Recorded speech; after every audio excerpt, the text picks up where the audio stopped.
शिव महापुराण की कथा में पहले भी वर्णन किया, आज फिर करते हैं। मक्खी किराने की दुकान पर बैठी, उसकी कोई कीमत नहीं है। मक्खी सब्जी पर जाकर बैठी, उसकी कोई कीमत नहीं है। मक्खी शक्कर पर जाकर बैठी, उसकी कोई कीमत नहीं है। मक्खी फल पर जाकर बैठी, उसकी कोई कीमत नहीं है।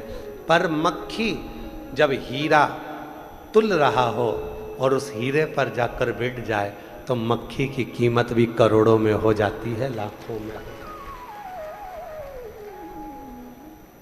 मक्खी की कीमत कब बढ़ी? जब वो हीरे पर जाकर बैठ गए। जब तक मक्खी हीरे पर नहीं बैठी थी, सब्जी पर बैठी थी, तो मक्खी की कोई कीमत नहीं थी। फल पर जाकर बैठी थी, मक्खी कोई कीमत नहीं थी। पर वही मक्खी जब हीरा ज्वेलरी की दुकान पर, जेवर वाले की दुकान पर तुल रहा हो और उस हीरे पर मक्खी बैठ जाए तो मक्खी भी करोड़ों की हो जाती है, लाखों की हो जाती है। मक्खी ये आप पर और हम पर निर्भर करता है। ये अपन पर निर्भर करता है कि अपन कहां बैठे हैं। तुम रुका जी कथा कर रहे हैं, चंचुला देवी कथा श्रवण कर रही है। चंचुला दी ने कहा, तुम रुका जी, मेरे पति प्रेत योनि में पड़े हुए हैं। मेरा पति बिंदु प्रेत योनि में पड़ा हुआ। मेरा पति बिंदु प्रेत योनि में पड़ा हुआ है और हम यहाँ आपके सम्मुख में बैठकर कथा को श्रवण कर रहे हैं। मेरा पति तो प्रेत है, वो प्रेत योनि में चला गया, प्रेत योनि में पड़ा हुआ। तुम रुका जी मुस्कुराकर बोले, चंचुला, तुम्हारा पति प्रेत योनि में था, पर जब से शिव महापुराण की कथा में तुम्हारा पति आकर बैठा है, तब से वो प्रेत योनि में नहीं, देव योनि में आ गया है और भगवान शंकर की शरणागति में आ गया। वो प्रेत योनि में था पर अब नहीं।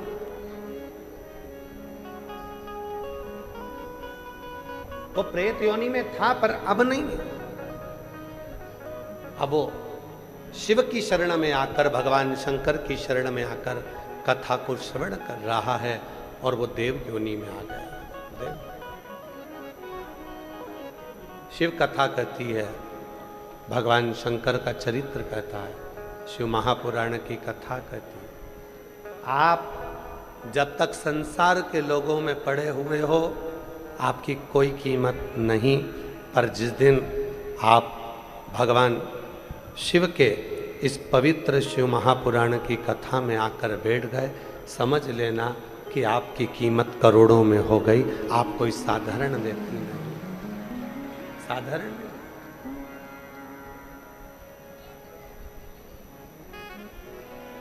तेरे दर पे आके मुझे क्या मिला, ये मैं जानता हूँ, वो जानता है। तेरे दर पे आके मुझे क्या मिला है, ये मैं जानता हूँ, वो जानता है। ये मैं जानता हूँ या वो जानता है। ये मैं जानता हूँ या वो जानता है। तेरी चौखट पे आके मुझे क्या मिला है, ये मैं जानता हूँ या वो जानता है। तेरे दर दरवाजे से कोई खाली नहीं गया और ये मैंने अनुभव किया।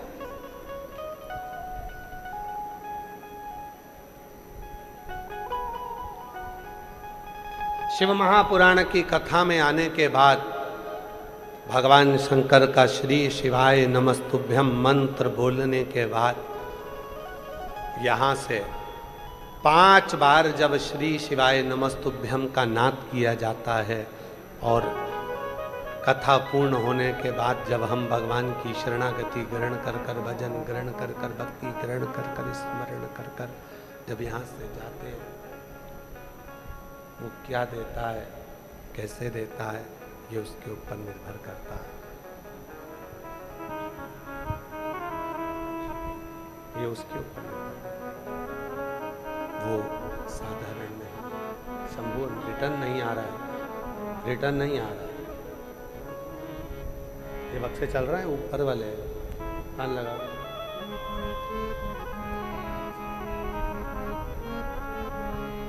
यहाँ पहुंचने के बाद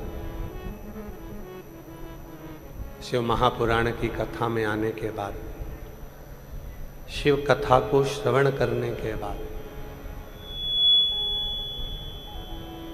क्या देगा, कैसे देगा, क्या प्रदान करेगा, ये वही जानता है। ये उसी के ऊपर निर्भर करता है।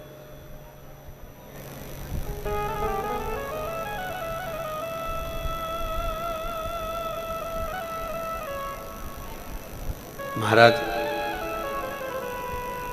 बस इतना याद रखना है हमको,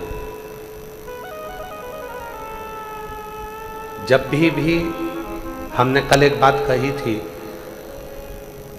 गुरुद्वारे में जाओ तो अपने अभिमान को घर छोड़कर जाओ, मंदिर में जाओ तो अपनी अभिमतता को घर छोड़कर जाओ।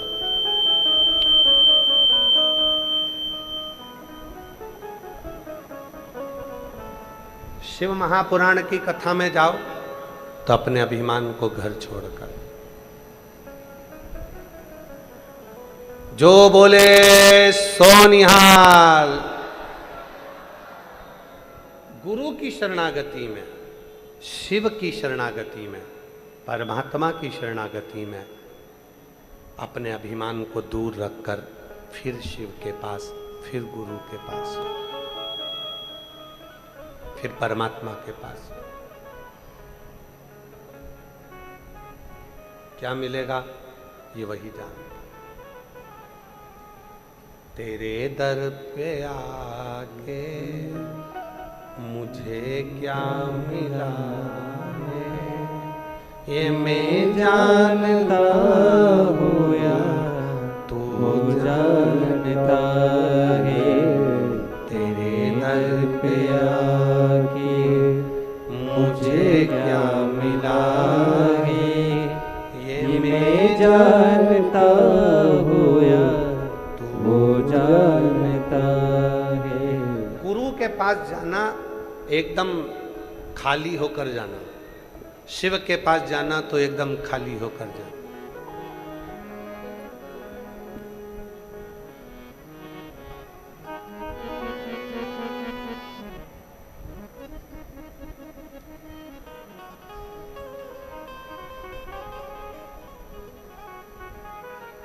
खाली होकर। अच्छा एक बात पूछे आप लोगों से, बोलेगा जरा भटिंडा पंजाब वालों, जरा बड़ी प्रेम से बताइएगा। मोबाइल में बहुत सारे फोटो भरते जाओ, व्यर्थ के फोटो इकट्ठे करते जाओ, करते जाओ, करते जाओ, करते जाओ, करते जाओ, व्यर्थ के जो काम के ही नहीं है। मोबाइल अच्छा चलेगा, अरे बोलो तो जम के नहीं चलेगा, हैंग मारेगा, अटक जाएगा, काम नहीं करेगा, बार बार बटन दबाना पड़ेगा, तो भी वो थोड़ी देर इंतजार करना पड़ेगा, फिर थोड़ा घूमेगा, फिर चलेगा। व्यर्थ की फोटो मोबाइल में मोबाइल को हैंग कर देती है और व्यर्थ की बातें दिमाग को हैंग कर देती है, मन को हैंग कर देती है। व्यर्थ जब मोबाइल में फालतू के फोटो रखते गए तो मोबाइल सही नहीं चलता। मन के अंदर अगर व्यर्थ की बातें रखते गए तो ये मन भी भगवान में नहीं लग पाता, ईश्वर में नहीं लग पाता, अटक जाता। तो क्या करना है? मोबाइल सही चलाना है तो व्यर्थ के फोटो को डिलीट करना प्रारंभ कर दो, और अगर शिव से दिल लगाना है तो व्यर्थ की बातों को डिलीट करना प्रारंभ कर दो। अपने मन के अंदर व्यर्थ की बातों को लेकर मत। ये जितनी जितनी व्यर्थ की बातें हमारे अंदर आती है उतना उतना हम मन को एकदम अपसेट कर एकदम निचोड़ कर बैठ लेना ही नहीं। आग लगे बस्ती में, जम के बोलो जरा, आग लगे बस्ती में क्या किसको रोइए। अपने को ज्यादा टेंशन नहीं लेना। आया, किसी ने कुछ कहा, सुनते से यहां से वहां निकाल दिया। किसी ने कुछ बोला, कोई ने कहा, यहां से वहां निकाल दिया। ठीक है। सास कुछ बोली, बहू का सबसे बड़ा फर्ज है। भगवान ने कितने कान दिए हैं? 2। काय के लिए दिए? व्यर्थ की बात आए तो एक कान से सुनो, दूसरे कान से निकाल दो। और कोई अच्छी बात आए तो जब भी हम आप लोगों के स्मरण में होगा, गुरुद्वारे में जब भी जाते हैं तो सिर पर कपड़ा ढक कर जाते हैं, पगड़ी बांध कर जाते हैं, सिर पर रुमाल डाल कर जाते हैं। क्यों? क्योंकि गुरु की जो वाणी मिले, हमारे सिर पर जब रुपट्टा हो, सर पर जब कपड़ा हो, तो गुरु की वाणी अंदर प्रवेश तो करे पर निकल कर बाहर ना जाए, वो वाणी हमारे दिल में उतर जाए। इसलिए हम सिर पर रुपट्टा डालकर गुरुद्वारे में जाते हैं, गुरु की वाणी सुनने के लिए जाते हैं।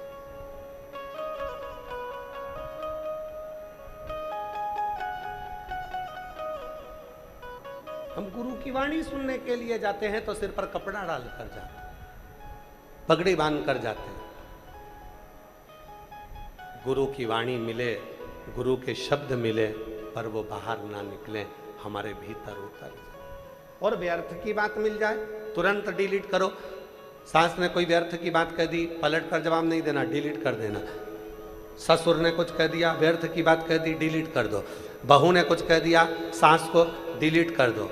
पति को कुछ कहा, डिलीट करो। पति ने कुछ कहा पत्नी से, डिलीट करो। ये जितना अगर तुम इसको रखते जाओगे, मैं शादी कर कर आई थी और मेरे घर के लोगों ने ऐसा बोला था, मैं ऐसा कर कर आई थी, उन्होंने ऐसा कहा था, मकान के मुहूर्त में ऐसा बोल दिया था, फैक्ट्री के मुहूर्त में ऐसा बोल दिया था। हम रखते गए, फिर जैसे फोन हैंग मारने लगता है, उसी तरह ये दिमाग भी हैंग करने लगता है, ये मन भी विचलित होने लगता है।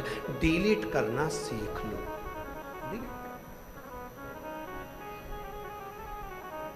सबसे सुंदर तरीका है, मोबाइल सही चलाना है तो डिलीट करना सीखो।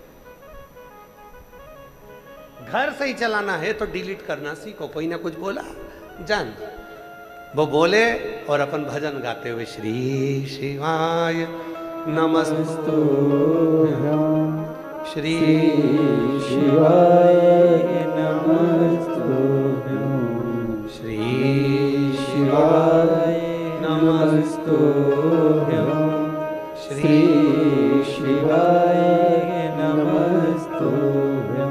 डिलीट करना प्रारंभ कर दो, बस इतना बहुत है। मन में ज्यादा इकट्ठा करेंगे तो वो अटक जाएगा। मन में इकट्ठा हुआ, अटका।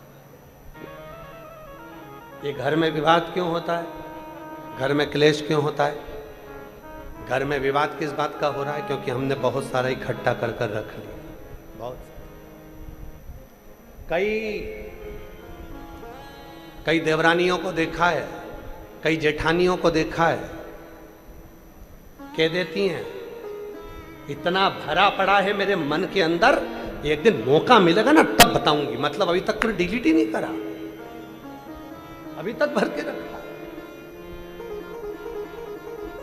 डिलीट ही नहीं। आन दो एक मौका, तब मैं बताऊंगी। मैंने इतना अंदर अपने बसा कर रखा है, जिस दिन मुझे मौका मिला ना मैं पूरी पूरी भर चुकी हूं। अरे तो क्यों भर रही हो, डिलीट करो ना, छोड़ो। भगवत भजन में लग जाओ। बोलने वाला बोलता रहेगा, कहने वाला कहता रहेगा, और आप अपना स्मरण करते चलो।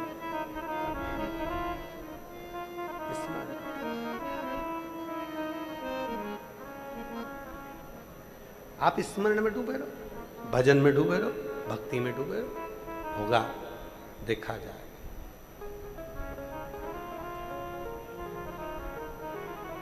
चित्त को परमात्मा में लगाना जरूरी है। और जिस दिन तुम्हारा चित्त परमात्मा में लगना प्रारंभ हो गया, समझ लेना कि तुम्हारे जीवन में जितनी चिंता थी वो चली गई। पहले साधु, सन्यासी, तपस्वी, साधक, उपासक, संत,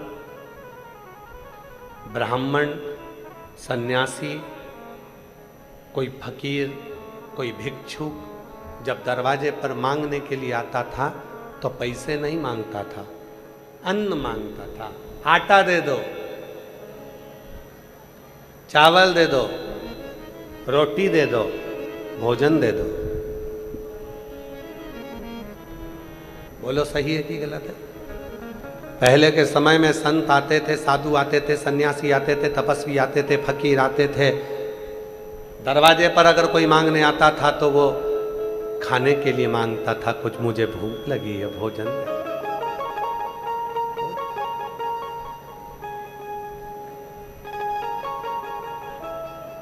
क्यों? किस लिए? घर का जो अन्न होता है, उस घर के अन्न में दो चीजें होती है। थोड़ा सावधानी से सुनिएगा कथा को। घर के अन्न में दो चीजें होती है, एक होती है चिंता और दूसरी होती है शांति। बोलो क्या क्या चीज होती है? पहले नंबर पर चिंता, दूसरे नंबर पर शांति। घर के अन्न में, भोजन में दो चीजें होती है, एक होती है चिंता, दूसरी होती है शांति। शांति। संत, साधु, गुरु, सन्यासी, तपस्वी, साधक, उपासक भिक्षा मांगने के लिए जब हमारे दरवाजे पर आते हैं और हमसे कहते हैं मुझे खाने का कुछ दे दीजिए, भूख लग रही है, भोजन दे दो मुझे, तब अंदर से दो रोटी, कुछ भाजी, कुछ आटा, कुछ चावल, जो तुम्हारे यहाँ पर हो, थोड़ा सा लाकर उस संत, साधु, सन्यासी, तपस्वी, साधक, उपासक को दे देना चाहिए। क्यों? वो हमारे घर से केवल अन्न लेकर नहीं जाता। जब कोई संत, कोई साधु, कोई सन्यासी, कोई तपस्वी, कोई साधक, कोई हमारे दरवाजे पर मांगने के लिए अन्न आता है तो हमारे घर की पूरी चिंता को लेकर चले जाता है और हमें चिदानंद में, भगवान की अविरल भक्ति में डुबो जाता है। चिंता। संत केवल तुम्हारे दरवाजे का भोजन नहीं कर रहा है, साधु केवल तुम्हारे दरवाजे की रोटी नहीं खा रहा है, सन्यासी, तपस्वी, साधक, उपासक केवल तुम्हारे दरवाजे की रोटी या सब्जी नहीं खा रहा है। संत, साधु, सन्यासी, तपस्वी, साधक, उपासक तुम्हारी चिंता को लेकर वो भी समाप्त कर देता है।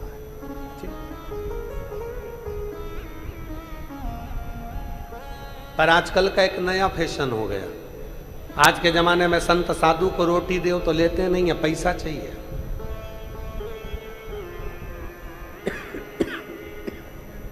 धन चाहिए, और धन भी अगर 5 रुपए दे दो तो गाली देकर चले जाए। 10 रुपए दो, 20 रुपए दो, 50 का नोट दो, 100 का नोट दो, थोड़ा बहुत तो चाहिए ही नहीं। क्योंकि असली साधु है ही नहीं, असली जो सन्यासी होता है, असली जो संत होता है, उसको तो थोड़े से दरवाजों पर जाकर अन्न की भिक्षा मांगना होती है, और वो भिक्षा मांग कर पाकर अपने उदर की तृप्ति कर कर चल देता है। उसको तुम्हारे वैभव से, उसको तुम्हारे धन से कोई मतलब, उसको धन से मतलब ही नहीं, उसको तुम्हारे वैभव से मतलब ही नहीं।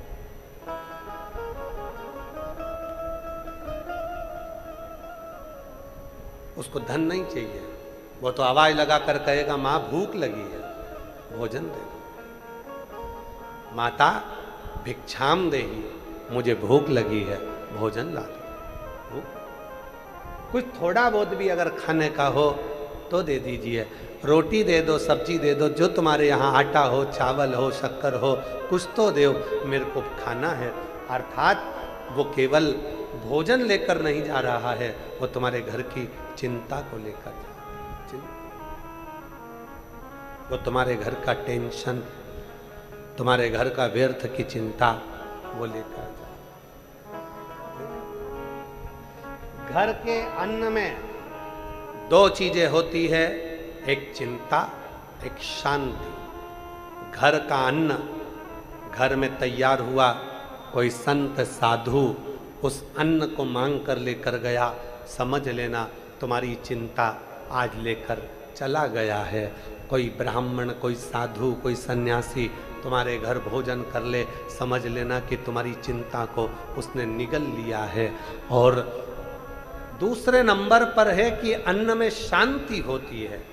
जब घर में भोजन बनाने वाली माँ, भोजन बनाने वाली स्त्री, भोजन बनाने वाली नारी, भोजन बनाने वाली कोई घर में जो भी भोजन बना रहा है, अगर उसके मन के अंदर परमात्मा का निवास है, शांति है, तो भोजन में भी शांति होगी।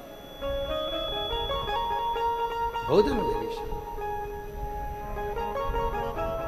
एक सुंदर चरित्र है, पहले एक बार कहा था, आज फिर कहते हैं।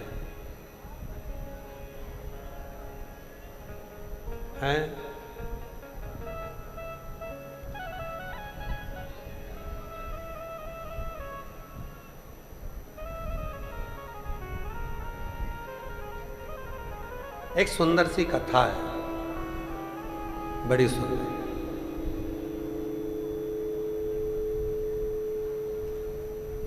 बड़ी सुंदर सी कथा। एक राजा खूब टेंशन में रहता था, खूब टेंशन। राजा इतना टेंशन करता था, इतना टेंशन करता था कि राजा को भी समझ में नहीं आता था कि मैं इतना चिंता में, इतना टेंशन में कैसे रहूं। आवाज़ सेट नहीं हुई है, बाहर का पूरा गूंज गूंज हो रही है, और यहाँ की तो खैर आवाज़ जाने दो, पर वहाँ की आवाज़ इतनी आ रही है क्योंकि वो गूंज के कारण आ रही है।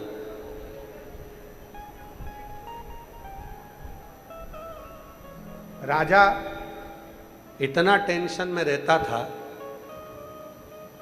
कि राजा को भी समझ में नहीं आता था कि मुझे इतनी चिंता क्यों, इतना टेंशन। इधर की आवाज खोल दो। राजा को समझ में नहीं आता था कि मैं इतना टेंशन में क्यों। राजा ने अपने मंत्रियों को बुलाया, पूछा कोई विद्वान ज्योतिष आचार्य को लेकर आओ, पूछो कि मेरे मन में इतनी अशांति क्यों रहती है। किसी ज्योतिष आचार्य ने कहा तुम्हारे ग्रह बेकार चल रहे हैं।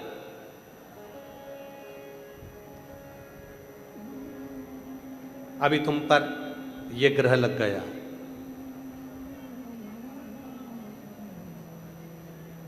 फिर किसी दूसरे को बुलाया, उसने कहा कि तुम एक काम करो कि तुम्हारे अभी समय बेकार चल रहा है, ये नग पहनो। नग पहना, पत्रिका दिखाई, ज्योतिष आचार्य को हाथ दिखाया, सब कुछ करा, फिर भी राजा को शांति नहीं मिल रही थी। शांति, रात भर जगता था, भोजन में मन नहीं लगता था, टेंशन टेंशन टेंशन टेंशन, चारों सब हर पल हर घड़ी उसे टेंशन ही रहता था। हर घड़ी हर पल उसको चिंता ही रहती थी, टेंशन, हर पल टेंशन, चिंता। सारे ज्योतिष आचार्य हार गए, विद्वत जन हार गए, समझ में नहीं आया कि राजा को अशांति क्यों है। और यह केवल राजा की कथा नहीं है, ओ भटिंडा की जीजियों, भटिंडा के जीजाओं, पंजाब की मेरी बहनों, मेरी बेटियों, मेरे बेटाओं, मेरे बुजुर्ग माँ बाप, याद रखना ये केवल राजा की कथा नहीं, यह अपन सब की कथा है। सबको दिखाया, ज्योतिष आचार्य को हाथ भी दिखाया, पत्रिका भी दिखाई, नग भी पहना, सारा खाट पहना, सब कुछ करा, सब कुछ देखा, सब कुछ पाया, परंतु कोई सुख का अनुभव नहीं। सब कर कर देख लिया, परंतु उसका कोई सुख का अनुभव। शंभु शंभु शंभु शंभु शंभु शंभु शंभु, सब कुछ कर कर देख लिया, पर कोई अनुभव नहीं, कोई शांति नहीं। आखिरी में राजा ने सब समाप्त करा और राजा अपने गुरु के पास गया। अब गुरु जो होता है ना, वो ना तो तुम्हारी ज्योतिषी करेगा, गुरु ना तुम्हारा हाथ देखेगा, गुरु ना तुम्हारा भाग्य बताएगा। अगर असली गुरु है तो तुम्हारा भाग्य नहीं बताएगा, असली गुरु तुम्हें परमात्मा से जोड़कर तुम्हें भाग्यवान बनाने का प्रयास करेगा। वो तुम्हारा भाग्य बताने का प्रयास नहीं करेगा।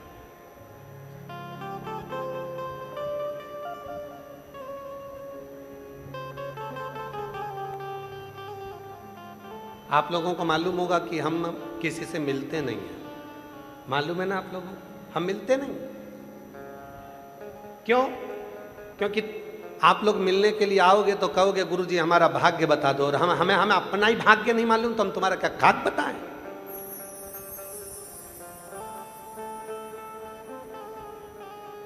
हम तुमसे नहीं मिलते, आपको बुरा लगे भला लगे कैसा भी लगे, पर हम किसी से नहीं मिलते। लोग कहेंगे गुरुजी हमारी पत्रिका देख लो, हमारा हाथ देख लो, हमारा भाग्य बता दो, ये बता दो मैं क्या करूं। भैया हमको ही नहीं मालूम हमारा खुद का, तो हम तुम्हारा क्या खाक बताएं, हमें नहीं। असली गुरु का सबसे बड़ा फर्ज यही है, वो किसी का भाग्य नहीं बताता, पर इतना जरूर है वो भगवान की शरणागति में लगाकर उसके भाग्य को बदल देता है, उसके भाग्य को बदलने में कारगर असली गुरु है।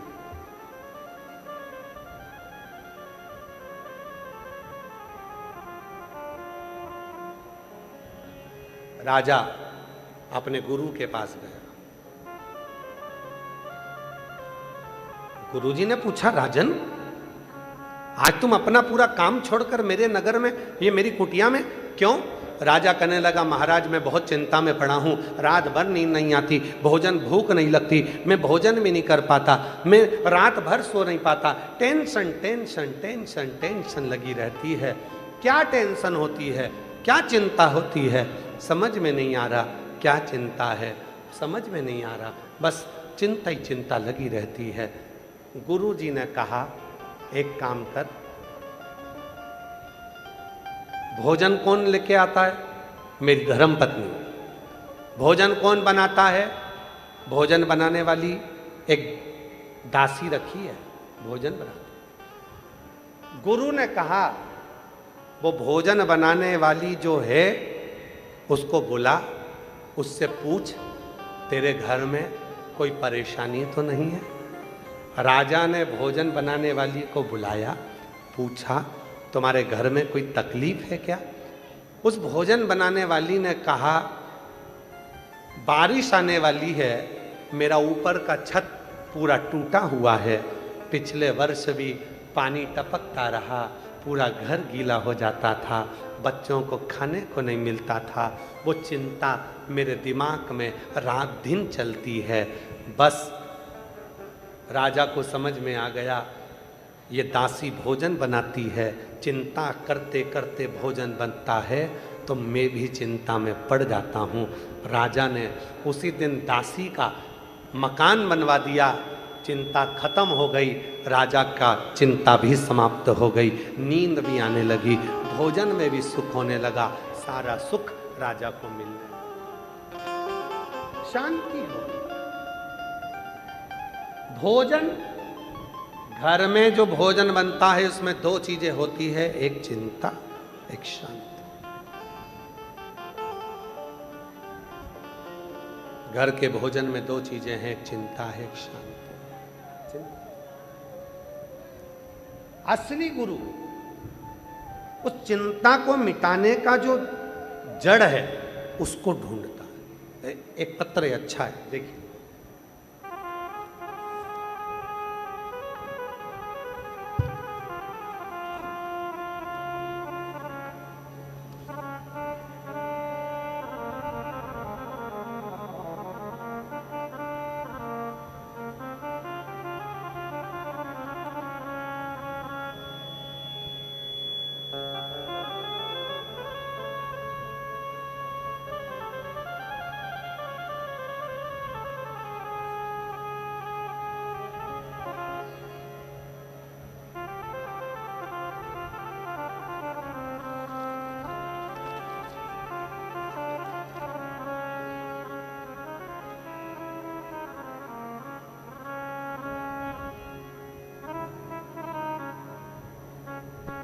गुरुजी, मैं राजस्थान जिला श्री गंगानगर पदमपुर डेलवा की रहने वाली हूँ। मेरी उम्र 28 साल की है। कहीं बैठी हों तो आ सकती हैं, इसमें नाम शायद लिखना भूल गई होंगी। कहीं बैठी हों, पत्र छोटा सा है, अगर कहीं बैठी हो तो आ सकती हैं। हर हर महादेव। गुरुजी, आपके चरणों को प्रणाम करती हूँ। गुरुजी, मैं राजस्थान जिला श्री गंगानगर पदमपुर डेलवा की रहने वाली हूँ। गुरुजी, मैं 28 वर्ष की हूँ। पिछली कथा बठिंडा पंजाब की कथा में हमने 3 इच्छा मांगी थी। सुना था सीहोर वाला बाबा कथा करता है, पंडाल में बैठकर जो मांगो वो मिलता है। मैं 3 इच्छा कर कर यहाँ से चली गई थी। भटिंडा पंजाब की कथा में 3 बातें बाबा को बोलकर, क्लीन करो, आवाज़ को क्लियर करो, 3 बातें बोलकर बाबा को चली गई थी। गुरुजी, मेरी पहली बात थी, मेरी बुआ जी के गले में कैंसर की गठान हो गई थी। गुरुजी, बाबा से बोल कर गई थी, बाबा तू कैसे भी कर कर उस गठान को गला देना। यहाँ से गई, मिट्टी ले गई, अपनी बुआ जी को दे दी। वो मिट्टी मेरी बुआ ने लगाना प्रारंभ करा, डॉक्टरों का इलाज कराती, क्योंकि आप कहते हो कि डॉक्टर शिव का एक रूप होते हैं। अगर शरीर में रोग आए, बीमारी आए, तो सबसे पहले डॉक्टर के पास जाओ, क्योंकि डॉक्टर शंकर है, उसका इलाज करो। वो जांच बोले जांच कराओ, दवा बोले दवा खाओ, और फिर शिव जी पर भरोसा कर कर उसकी दवाई लेना प्रारंभ करो। मेरी बुआ जी ने वही करना प्रारंभ करा, और बाबा की ऐसी कृपा हुई गुरुदेव, मेरी 3 इच्छा में से एक इच्छा बाबा ने पूरी करी। मेरी बुआ के गले का कैंसर समाप्त हुआ। गुरुदेव, दूसरी मैंने इच्छा करी थी, भोलेनाथ जी से कहकर गई थी, बाबा या तो मेरी सरकारी नौकरी लगा दे, या मेरे लिए जो अच्छा हो वो तू काम करा दे। बाबा ने ऐसी कृपा करी गुरुदेव, भटिंडा पंजाब की कथा सुनकर गई, 3 महीना भी नहीं हुआ, और बाबा ने ऐसी कृपा करी, मेरा खुद का दुकान खुलवा दिया। और मेरा दुकान खुलवा कर बाबा ने मेरा स्वयं का व्यापार चालू करवा दिया। मैंने कभी भी सपने में भी सोचा नहीं था, इतनी छोटी उम्र में बाबा मुझे बिजनेस वुमेन बना देंगे। सारे रिश्तेदारों के घर वालों ने, सबने बोला मत कर, काम नहीं चलेगा। गुरुजी, मुझे पहले बच्चा भी नहीं था। मैंने इसी भटिंडा की कथा में 3रा वर मांगा था कि बाबा मेरे घर संतान नहीं है, तो संतान दे देना। बाबा 3 वर मांग कर गई थी, पहले बुआ के गले का कैंसर समाप्त हो, दूसरा मेरा या तो सरकारी नौकरी हो जाए या मैं खुद का व्यापार करूं। बाबा ने मेरा खुद का व्यापार कर दिया। तीसरा वर मांगा था कि मेरे घर में औलाद हो जाए, और बाबा की कृपा ऐसी हुई कि 1 महीना बाद ही बाबा की कृपा से गर्भवती हो गई और बाबा की कृपा मुझ पर हो गई। मेरी तीनों मनोकामना पिछली बार भटिंडा की कथा की पूरी हो गई। मैं बाबा को यहाँ प्रणाम करने के लिए आई। एक विश्वास, एक भरोसा, एक दृढ़ता।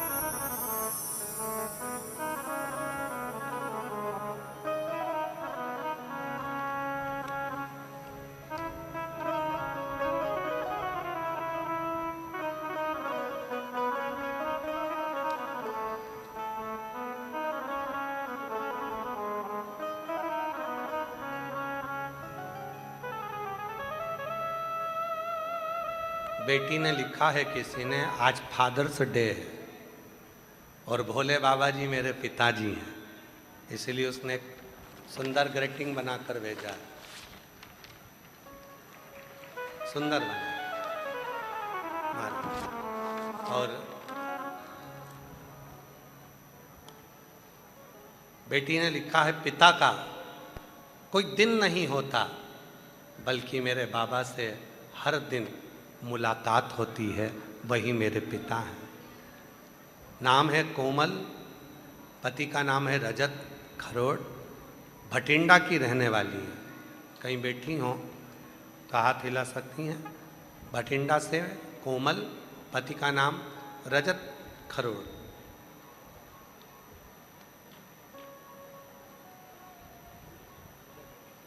कहाँ है?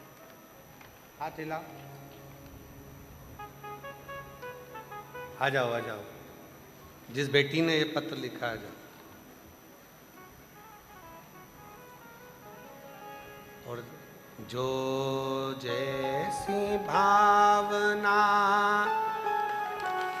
वो वैसा ही पल पर, नहीं खाली उसे लौटाया वो मन ही और कर दिया माला माल काशी वाले ने, लुटा दिया भंडार काशी वाले ने, लुटा दिया भंडार काशी वाले ने, कर दिया माला काशी वाले ने। एक विश्वास, एक भरोसा, एक दृढ़ता अपने भीतर उत्पन्न करिए। जब विश्वास भीतर उत्पन्न होगा, दृढ़ होगा, तो शिव जरूर मिलेगा, भगवान शंकर जरूर प्राप्त होंगे, मिलेंगे।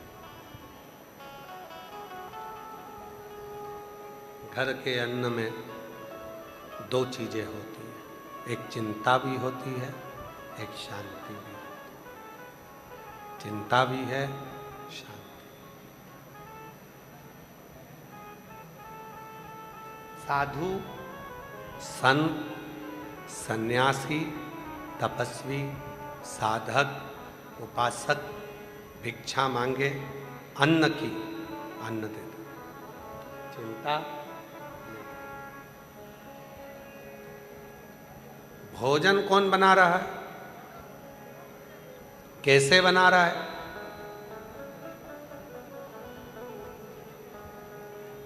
किसके लिए बना रहा है, किस भाव से बना रहा है, ये उस पर नहीं, उस पर नहीं।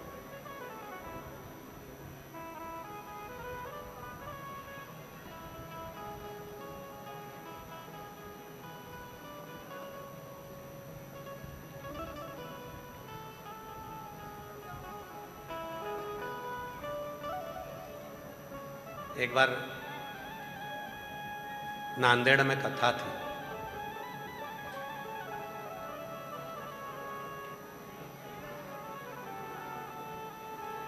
डॉक्टर साहब ने कथा करवाई थी नांदेड़ में। तो नांदेड़ साहिब में दर्शन करने के लिए जब गए तो लंगर में कई धनपति भी लंगर छक रहे थे।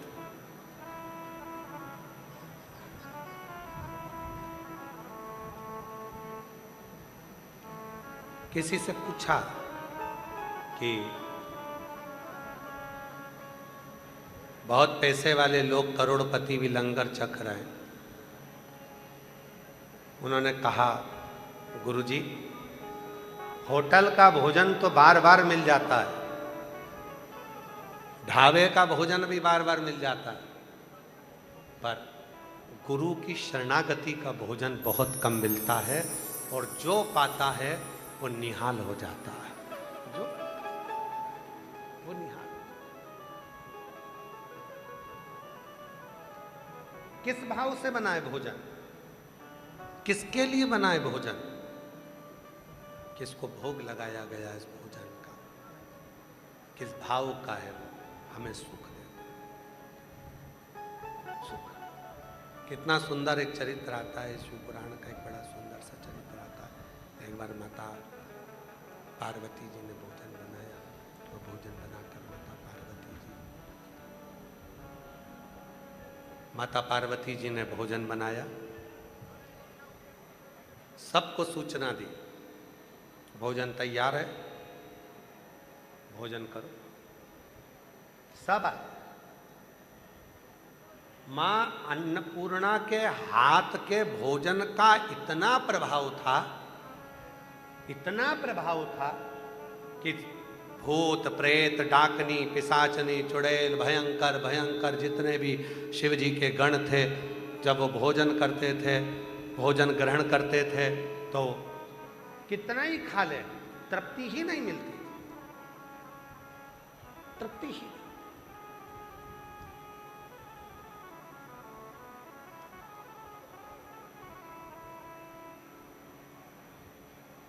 एक बेटे से पूछा जाए ना कि सबसे अच्छा भोजन किसके हाथ का लगता है, भले वो झूठ बोलेगा कि मेरी पत्नी अच्छा भोजन बनाती है, झूठ बोलेगा, पर सही में उससे पूछा जाए कि सबसे अच्छी दाल सब्जी पराठा अगर कौन बना सकता है, तो चुपचाप से कान में आकर कह देगा, मेरी मम्मी बना सकती है, मेरी मम्मी।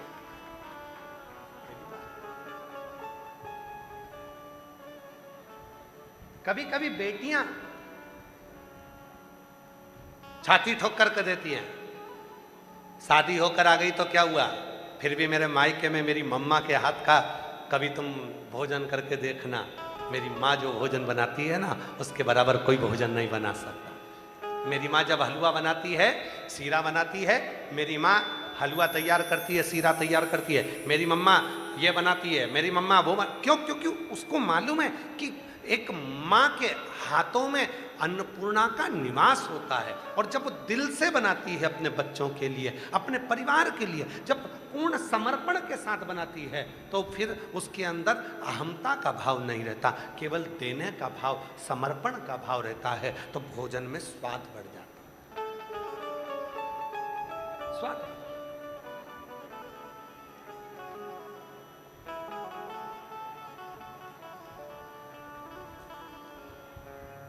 शिव कथा कर रही है, भगवान शंकर का चरित्र कर रहा है, शिव महापुराण की कथा कहती है कि शिव तत्व की प्राप्ति, अन्न के दो भाग हैं, एक उसमें चिंता भी है, एक उसमें शांति भी है। तो चिंता का जो भाग है, हम जब आपको कथा में पहले कहा था, आपके स्मरण में है कि नहीं है हमको नहीं मालूम, पर एक बार कथा में कहा था, आप लोगों को हो सकता है याद हो, हमारे घर के अंदर कोई अतिथि अपने पानी पीने के बाद गिलास झूठा कर कर हमारे घर में जब रखता है, जितनी देर हमारे घर में वो झूठा गिलास अतिथि के मुख का झूठा रखा रहता है, उतनी देर वो हमारे घर की सारी चिंताओं का हरण कर लेता है। अतिथि देवो भव। अतिथि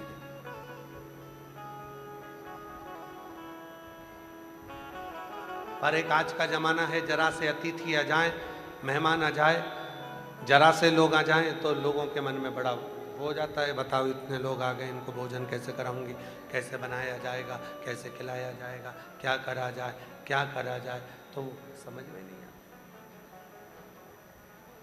समझ ही नहीं आता। विश्वास प्रबल।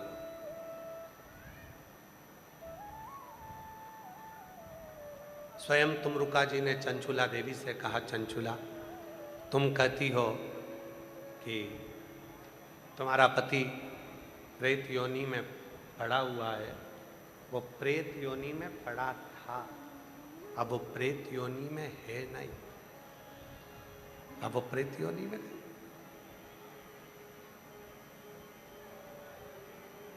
अब तो वो शिव महापुराण की कथा को श्रवण कर कर, भगवान शंकर की कथा को श्रवण कर कर देव योनि को प्राप्त हो गए। देव, इसीलिए जितने भी शिव महापुराण की कथा में जो भी बैठे हुए हैं, जो कथा को श्रवण करने के लिए आए हैं, जो भगवान शंकर की पवित्र कथा को श्रवण कर रहे हैं, जो अपने भीतर शंकर भगवान की पवित्र कथा का स्मरण कर रहे हैं, याद रखना, अगर दुनिया के लोग तुम्हें गाली दे रहे हैं, दुनिया के लोग अपशब्द कर रहे हैं, दुनिया के लोग ताना दे रहे हैं, दुनिया के लोग आड़ा टेढ़ा कर रहे हैं, कहने दो, पर आज कथा श्रवण करने के बाद तुम्हारे चित्त में ये लेकर आ जाना कि हम कोई साधारण नहीं है, जो भगवान शंकर ने अपनी कथा में हमको बुलाया, बिठाया और कथा का रसतत्व ग्रहण कराया। आवाज़ सेट नहीं हो रही है, अंदर की आवाज़, बाहर की आवाज़ तो इतनी गूंज के आ रही है कि अंदर की आवाज़ को समझ ही नहीं आ रही। यहाँ पर एक जनी आकर यहाँ सुनो तो सही, बाहर की पूरी चोंगे जैसी आवाज़ यहाँ आ रही है।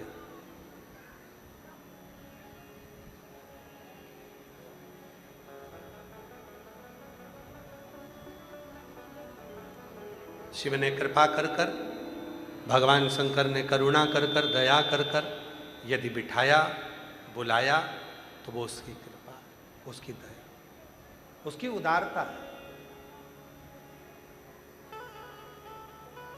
बिना कृपा के वो बुलाता ही नहीं। एक पत्र है, अच्छा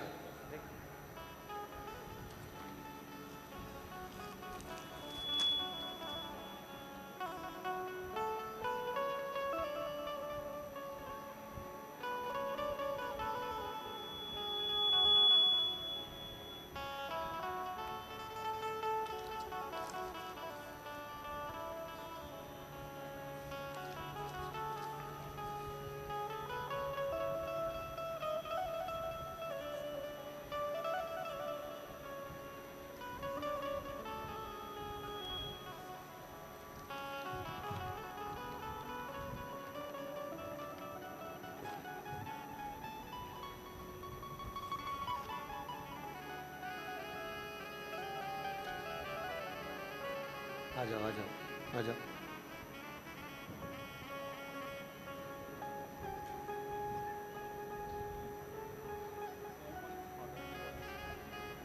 तो क्यों अच्छा पत्र भेजा बेटा?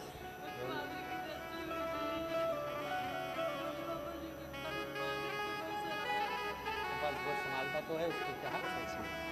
बेटी का कहना है पापा शांत हो गए, उसी दिन से जो जो तकलीफ होती है शिव जी से कह देती है, शंकर को पिता मानती है, और जो शिव जी से कहती है शिव पूरा करके चले जाते हैं। एक बार जोरदार ताली बजाएं।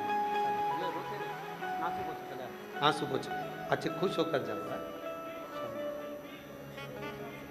जो दिल से मांगोगे वो दिल से देगा, जो दिल से मांगोगे वो दिल से दे देगा। मेरा भोला भंडारी है, मेरा भोला भंडारी है, खाली झोली भर देगा। मेरा भोला भंडारी है, खाली झोली भर दे। मेरा नाम राज रानी है, मेरे पति का नाम किशन चंद है। हम भटिंडा के रहने वाले हैं। गुरुजी, मैं एक लोटा जल का महत्व बताना चाहती हूँ। मेरी तबीयत खराब रहने लगी थी गुरुजी, मैंने डॉक्टर को दिखाया तो पता चला कि मेरे गर्भाशय में 2 गठान हैं। डॉक्टर ने मुझे ऑपरेशन करवाने के लिए कहा, लेकिन गुरुजी मैं ऑपरेशन नहीं करवाना चाहती थी। गुरुजी, फिर एक दिन मेरी देवरानी ने आपकी कथा के बारे में बताया। फिर गुरुजी हमने आपकी कथा को सुनना शुरू किया और गुरुजी हम सीहोर भी गए और वहाँ से रुद्राक्ष लिया। कंकर शंकर की पूजा करके एक कंकर शंकर घर ले आए। फिर हम हर रोज रुद्राक्ष जल शिव जी को चढ़ाते और आचमन कराते, और मैंने एक बेलपत्र और एक 7 रुपये वाला उपाय भी किया। और शिव जी की कृपा ऐसी हुई कि मेरी दोनों गठान गल गई। अब मैं बाबा को यहाँ पूर्ण तरह से ठीक हो गई और बाबा को यहाँ धन्यवाद देने के लिए आई हूँ। गुरुजी, मैं राज रानी, पति का नाम किशन चंद है। हम भटिंडा पंजाब के ही रहने वाले हैं। कहीं बैठी हैं क्या? कहीं बैठे हों तो हाथ हिला सकती हैं और आ सकती हैं। एक पत्र और बड़ा सुंदर है।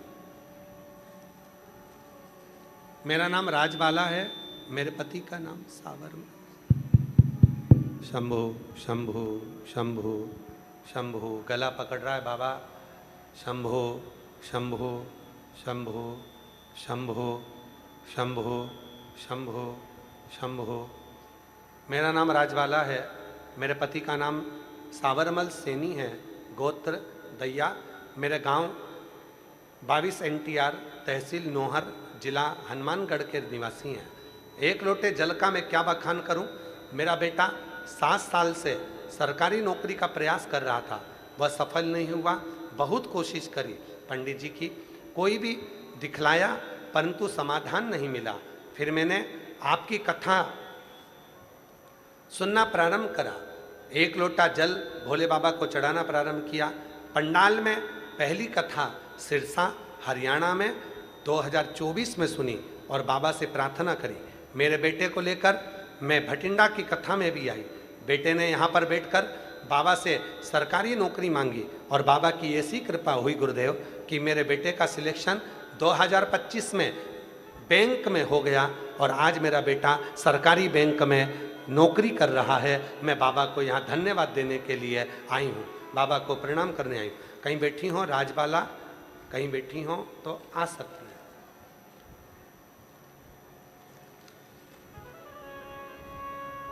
तेरी कृपा का भरोसा अब किस पर हो जाए जरा सी हम पर कर